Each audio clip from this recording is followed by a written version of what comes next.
welcome to the channel of Mewtwo. Today I'm going to be showcasing you another deck profile for Dragon Ball Super Fusion World.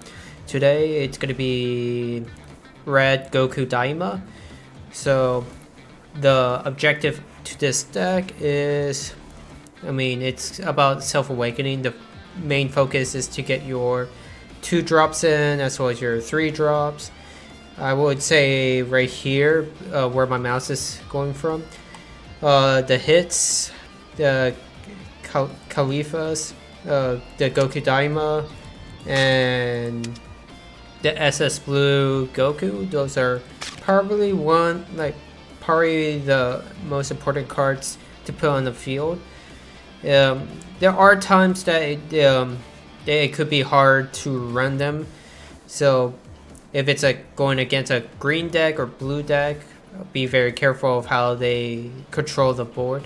So everything is based on how you can control the board, but it's also to where you have to overwhelm your opponent too. That the Khalifas are there.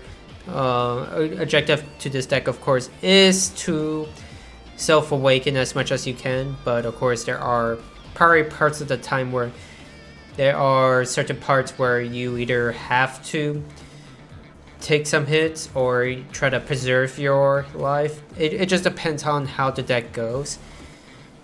So yeah, like I say, pretty good to run. I'm doing this this kind of 10 card thing, so of course I'm running 3 of the Self-Awakeners and 4 Daima. The reason why I'm running 4 of that is because of it's a 10k combo versus having to have these 2 for 5k.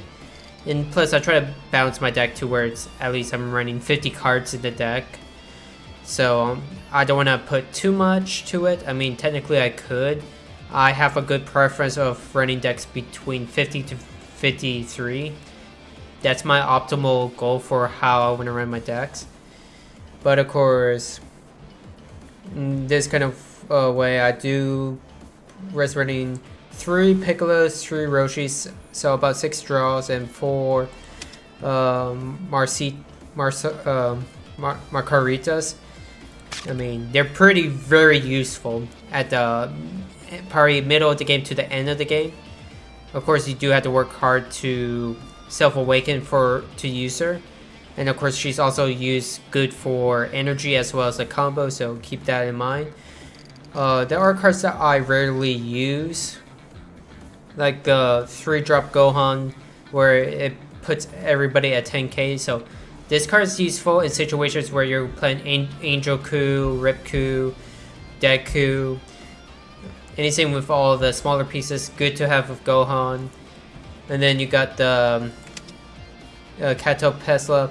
That card has been sometimes being in play, but it's also good for a combo. Also, it's a good way when you have Kefla to help special summon a card.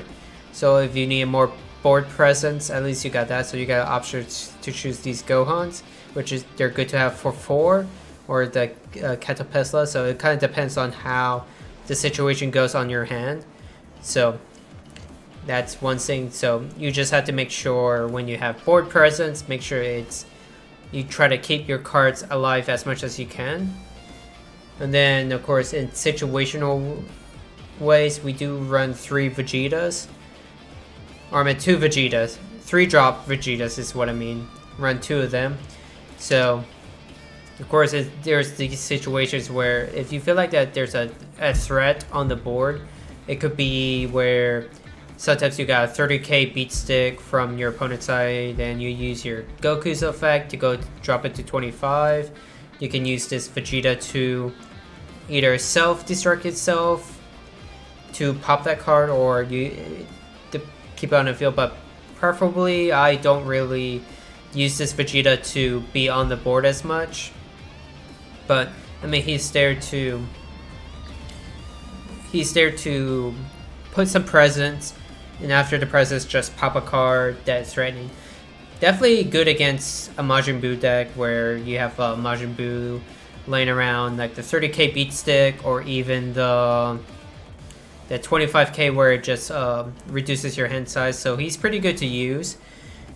He kind of limits the option for your opponent to spread the field. So as long as you find a way to reduce the board presence, the deck will run smoothly. But if it goes to where the opponent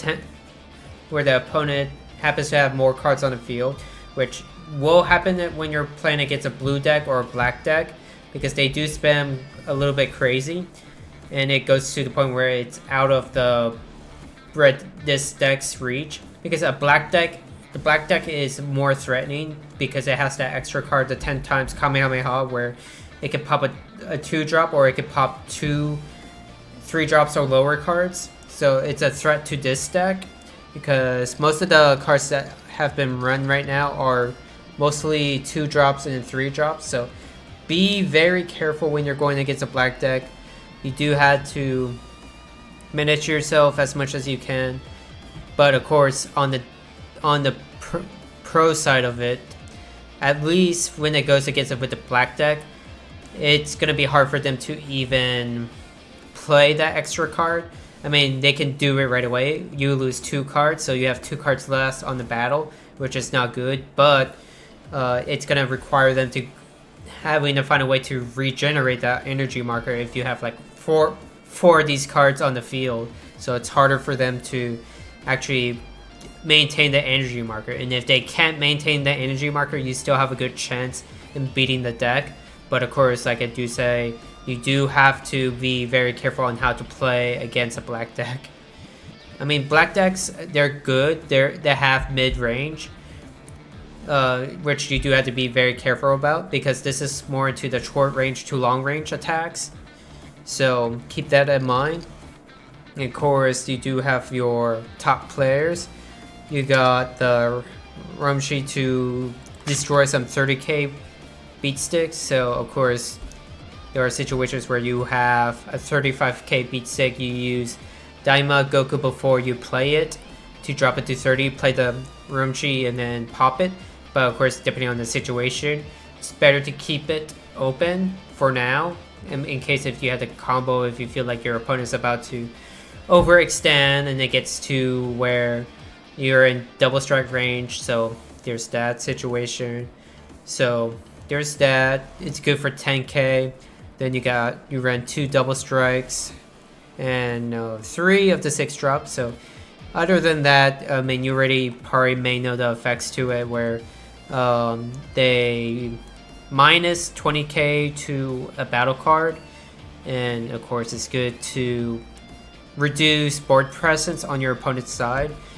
And of course, with the 6-drop Goku, at least you get one protection for your leader, so that your leader doesn't take hits. And pretty good to have. I mean, it's more threatening for the opponent, so the opponent will have to play as hard as they can. If it's a red deck, like a Beerus, this deck does tend to have a hard time going against a Beerus, because Beerus does minus 10k to some cards. And of course, Beerus will have a 5-drop Beerus where it will destroy everything that you work hard for. So be very careful of going against those kind of decks, because this deck is not good against a Beerus deck. It tried, but it didn't go out too well. Now, there could be some other mentions to the deck.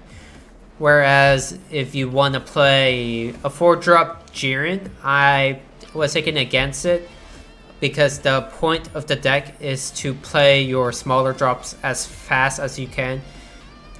Even though it does take time, so by turn 2 and turn 3, as long as you have about 2 on the field, you should be good. And then once you're at about turn 4 and 5, you should be able to play about 2 more pieces, or probably, yeah, 2 more pieces on turn 5, but it just depends on how the situation goes with your opponent. Like I say, it's hard when you're going against a Beerus deck, because this deck is not good against a Beerus deck. I tried, it didn't work out. You do have to find a way how to outplay the Beerus, so that's your only best bet to use with this deck. Other than that, like I said, I'm open for suggestions. I'm open for feedback. I'm open for any new deck ideas that I could play, and showcase it for you if you're interested. But yeah, leave a comment, leave a like, and if you've never seen this video before, please leave us. Please subscribe. Yes, sorry about that. Sometimes I do glitch a little bit, so keep that. Bear with me on that. And yeah. Other than that, I hope you're all having a nice, good New Year. I hope everybody's doing well. Hope everybody's enjoying the first month of the New Year's. Just remember, keep yourself positive. Do your best. Make some goals. Make some dream goals. Do every small step at a time. Keep it simple.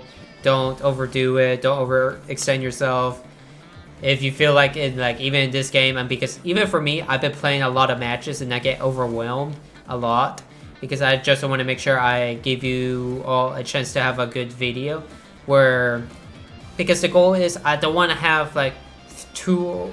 I mean, I'm okay with having 2 losses, but if I have 3 losses or more than 3 losses, then that means that I'm scrapping the deck. I'm going to look for new ideas, and that's where I'm going with. So yeah, just keep that in mind. I don't want to make it to where it's a deck that has so many losses. The purpose of the deck is so that there are some potential to play the deck and going from there and see how your playstyle, see how you're more comfortable with the playstyle too. So yeah, other than that, like I say, I hope everybody's doing well, and I'll see you on the next video. Because I'm not gonna make a sneak peek. I probably will keep an open mind if anybody has a comment, and then I'll probably use that as a sneak peek excuse. So yeah. Alright, enjoy the video.